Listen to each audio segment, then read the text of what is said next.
We have new reporting about what the president told the Russians inside the Oval Office during their meeting. And remember, it was the day after the president fired James Comey at the FBI.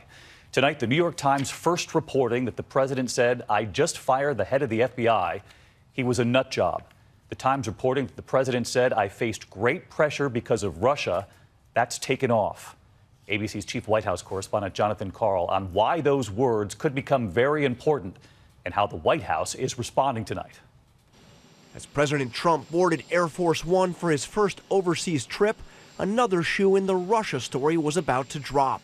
Tonight, the New York Times is reporting that less than 24 hours after firing James Comey, the president boasted about his decision to those Russian officials he met with in the Oval Office.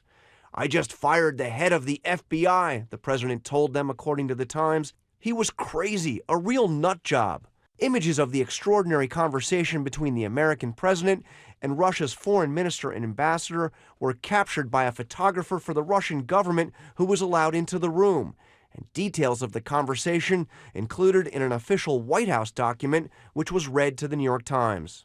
Trump has acknowledged Russia was on his mind when he fired the FBI director. When I decided to just do it, I said to myself, I said, this Russia thing with Trump and Russia is a made-up story.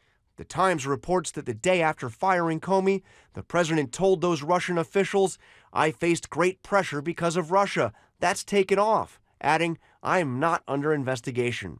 In the same meeting, Trump also shared sensitive intelligence with the Russians.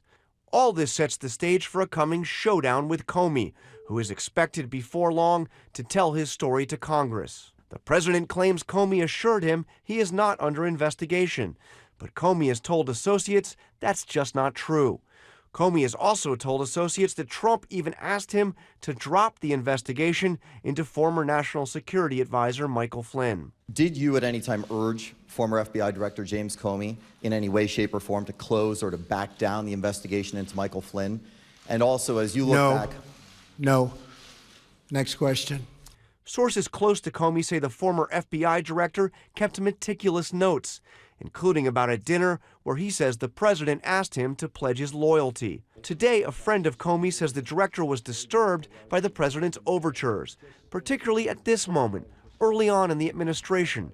Comey was summoned to meet with the president, but tried to blend into the curtains. He really wanted to kind of blend in and not be singled out. It was, almost like a chameleon, camouflaged against the wall. But the president spotted him. He's become more famous than me. Comey was just completely disgusted by the episode. He thought it was an intentional attempt to compromise him in public. John Karl with us live tonight from the White House. And John, the White House tonight, and this was significant today, is not disputing this conversation between President Trump and the Russians in the Oval Office. They are not denying it. They are not confirming it either. But White House Press Secretary Sean Spicer has responded with a lengthy statement that condemns Comey, actually criticizing him for hurting relations with Russia. Spicer says, quote, "The president has always emphasized the importance of making deals with Russia. By grandstanding and politicizing the investigation into Russia's actions, James Comey created unnecessary pressure on our ability to engage and negotiate with Russia." David? John Karl live at the White House, who will then be traveling with the president. John, our thanks to you.